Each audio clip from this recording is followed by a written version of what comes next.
اور ایک مرتبہ پھر سکون رمضان میں آپ کو خوش آمدید کہتے ہیں. سحر ٹرانسمیشن اس وقت جاری ہے اور میں اور بلال انتظار کر رہے تھے کہ بریک کے بعد ہمارے ساتھ مفتیان کرام ہوں گے. ہمارے پیارے بھائی ہمیں جوائن بھی کر چکے ہیں اور آج کا جو موضوع ہے وہ انتہائی اہم ہے. آج کی رات انتہائی اہم ہے, قیام پاکستان کے حوالے سے بھی اور قیام اللیل کے حوالے سے بھی. لیلۃ القدر, شب قدر جس کو کہا جاتا ہے, اس رات کی تلاش کے لیے ممکنہ 27ویں شب جس میں ہم اس وقت بیٹھے ہیں. یہ ساتیں اس وقت بڑی ہی مبارک ہیں, بڑی ہی قبولیت والی ہیں. اس میں آپ نے میکسیمم ذکر اذکار اور دعائیں کرنی ہیں اور اس میں ہمیں بھی آپ نے یاد رکھنا ہے. شائستہ ایک بات بتائیں, میں آج ایک بات سوچ رہا تھا.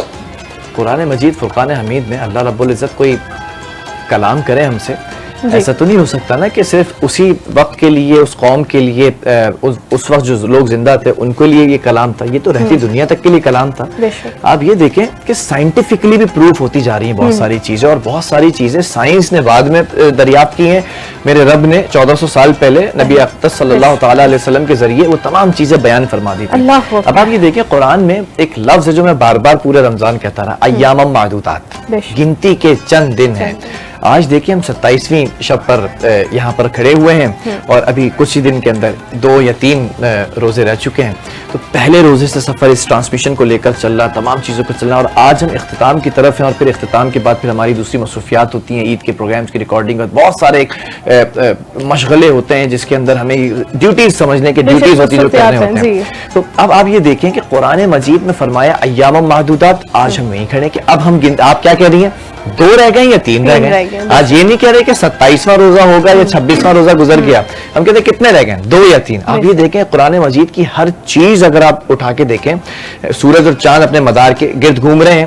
سائنس نے پروف کیا کہ ایک عرصے دراز سے نا, کروڑوں سالوں سے سورج بھی گھوم رہا ہے اپنے مدار پہ, زمین بھی گھوم رہی ہے اپنے. سبحان اللہ, بے شک بے شک. اور دونوں اپنے اپنے مقررہ وقت پر, جیسے قرآن پاک میں ہے نا کہ وہ اپنے اپنے مداروں میں, اپنے مقررہ وقت میں, اپنے ٹائم ڈیوریشن میں کوئی نینو مائکرو سیکنڈ کے لیے بھی ادھر سے ادھر نہیں ہوتا, کیونکہ اگر ہو جائے گا تو پھر یہ کائنات کا نظام کیا کہا کہ اپنی حد سے تجاوز نہیں کر سکتا, مجال نہیں ہے کہ تجاوز کر لیں. سبحان اللہ, میرے اللہ نے جس طرح سے چیزوں کو ڈیزائن کیا ہے, بنایا ہے ہمارے لیے, بہت خوبصورت ہے. اگر ہم ان کا شکر ادا کریں تو شاید یہ زندگی جو ہمیں عطا کی گئی ہے یہ کم ہوگی, لیکن ہم بڑے ناشکرے ہیں بلال. اب آپ یہ سوچیں نا کہ معذرت آپ کی بات قطع کلامی کی, لیکن اب آپ یہ سوچیں کہ جو اللہ چاند, سورج, ستاروں, سیاروں کو, ان کی حیثیت نہیں ہے کہ وہ اپنے وقت سے, مقررہ وقت سے تجاوز کر سکیں, ان کی زندگی کو ایک سمت میں لے کر آ گیا. جب آپ کہتے ہیں الحمدللہ رب العالمین, تمام عالمین کے رب کی حمد و ثنا بیان کرتے ہیں, اور وہ خود فرما رہا ہے کہ 70 ماؤں سے زیادہ میں تم سے پیار کرتا ہوں, شہرک سے زیادہ قریب ہوں, تو کیا وہ آپ کی اور میری زندگی کا والی و وارث نہیں ہو سکتا؟ کیا وہ آپ کی اور میری زندگی کو درست سمت پہ نہیں لا سکتا؟ مانگ کے تو دیکھیں, یہ باسط بھائی بیٹھ رہے, مانگنے کی رات ہے, مانگ کے تو دیکھیں کس طرح سے ہمیں مانگنا چاہیے. آج کی رات وہ آپ سوال کریں گی, اور کس طرح سے اس رات کو گزارنا چاہیے وہ بھی میں چاہوں گا آپ پوچھیں, کیونکہ مجھے یہ پتا ہے کہ آپ کے اندر تڑپ ہے, اور اس تڑپ کا تقاضا یہ ہے کہ آج جتنے سوالات ہیں خوبصورتی کے ساتھ آپ کرتے ہیں. نہ صرف میرے ہیں, آپ دیکھنے والوں کے, سننے والوں کے سوالات بھی ہیں جو سوشل میڈیا کے تھرو کنیکٹڈ رہتے ہیں. بلال کے پاس بھی میسیجز آتے رہتے ہیں اور ہمیں بھی ملتے رہتے ہیں, تو وہ سارے سوالات ہمارے پاس سمو پپٹ ہو کے آ جاتے ہیں. جانشیر بھائی بڑی خوبصورتی سے وہ ساری چیزیں لائن اپ کر دیتے ہیں. اس وقت ہمارے پیارے سے مہمان مفتی علی المرتضیٰ صاحب ہمارے ساتھ موجود ہے. السلام علیکم. وعلیکم السلام. کیسے ہیں آپ؟ خیریت سے ہیں؟ بہت شکریہ. آج کی اس بابرکت رات میں اتنی مصروفیات کے باوجود آپ اتنی محبت اور عزت دیتے ہیں کہ آپ تشریف لے کر آئے. اب اس چیز کا شکریہ نا الفاظ میں ادا نہیں ہو سکتا, یہ ہمارا دل جانتا ہے بس. تو آپ کی تشریف آوری کا بہت شکریہ. اور جیسا کہ آپ جانتے ہیں کہ ٹاپک بلال نے بتایا ہے کہ آج کی جو رات ہے بڑی برکتوں والی, بڑی فضیلتوں والی ہے, تو اس کے حوالے سے اللہ رب العزت نے بھی بہت سی چیزیں قرآن پاک میں بھی بیان فرما دی ہیں. لیکن ہم یہ جاننا چاہتے ہیں کہ ہم زندگی کا جو طریقہ ہے, جو سلیقہ ہے, وہ کس سے سیکھتے ہیں؟ نبی اکرم صلی اللہ علیہ وآلہ وسلم کی مبارک زندگی سے. تو سیرت النبی صلی اللہ علیہ وآلہ وسلم کے حوالے سے آج کی رات میں عبادات کا طریقہ, برکت فضیلت سمیٹنے کا جو طریقہ ہمیں بتا دیا گیا ہے, وہ ایکچوئل میں کیا ہے؟ نحمدہ و نصلی علی رسولہ الکریم, اما بعد اعوذ باللہ من الشیطان الرجیم, بسم اللہ الرحمن الرحیم. جیسا کہ رمضان جو ہے وہ رواں دواں ہے اپنے تکمیل کی طرف, اور طاق راتیں جو چل رہی ہیں, آج 27ویں شب ہے, یہ بھی طاق رات ہو سکتی ہے. اچھا, سب سے جو اہم بات ہے آج کی بتانے کی, کہ ممکن ہے کہ آج تاک رات ہو. اچھا اس کی ایک بڑی دلیل کیا ہے کہ حضرت امام ابن تیمیہ رحمۃ اللہ علیہ فرماتے ہیں کہ اگر تاک راتوں میں شب جمعہ آ جائے اللہ ہاں تو یقینی طور پر جو ہے وہ اس کے شب قدر ہونے کے کیا امکانات زیادہ. شب جمعہ ہے, آج شب جمعہ ہے اللہ اور تاک رات بھی ہے. تو اس امام ابن تیمیہ نے فرمایا تھا کہ یقینی طور پر جو ہے اس کے بہت زیادہ چانسز جو ہے وہ بڑھ جاتے ہیں کہ وہ. پھر اس کے بعد مختلف علامات جو بتائی گئی ہیں احادیث کے اندر کہ نمبر 1 یہ رات چمکدار اور صاف ہوتی ہے. ابھی میں راستے میں سے آیا ہوں تو آسمان جو ہے وہ چمکدار ہے, صاف ہے.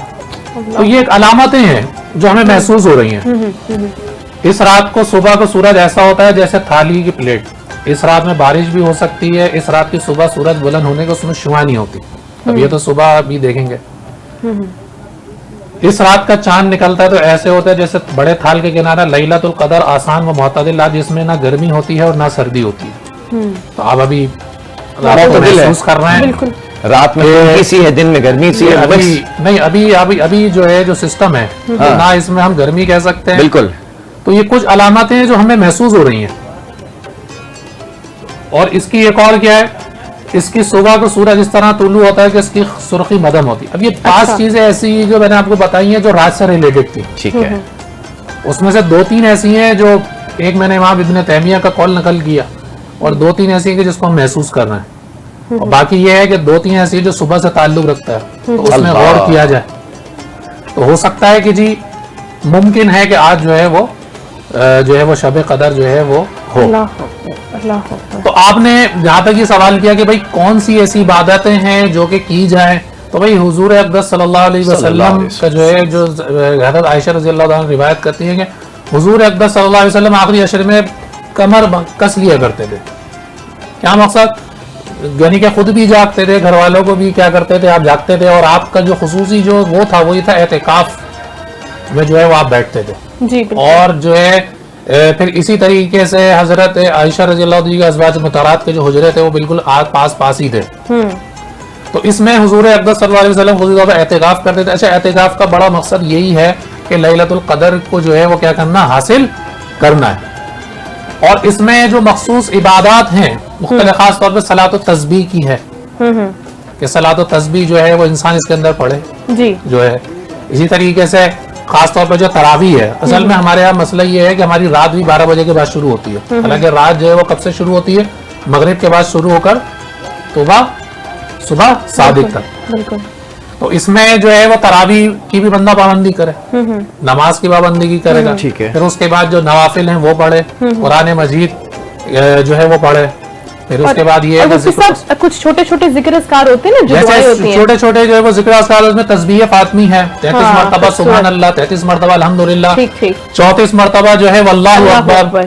پھر اس کے بعد آج شب جمعہ ہے تو حضور اقدس صلی اللہ علیہ وسلم پر جو ہے وہ درود بھیجنا. درود بھیج رہے ہیں کہ آپ صلی اللہ علیہ وسلم نے فرمایا تھا کہ بھائی جس نے میرے پر جو ہے 1 مرتبہ درود بھیجا تو اس پر اللہ تعالیٰ 10 رحمت نازل فرماتا.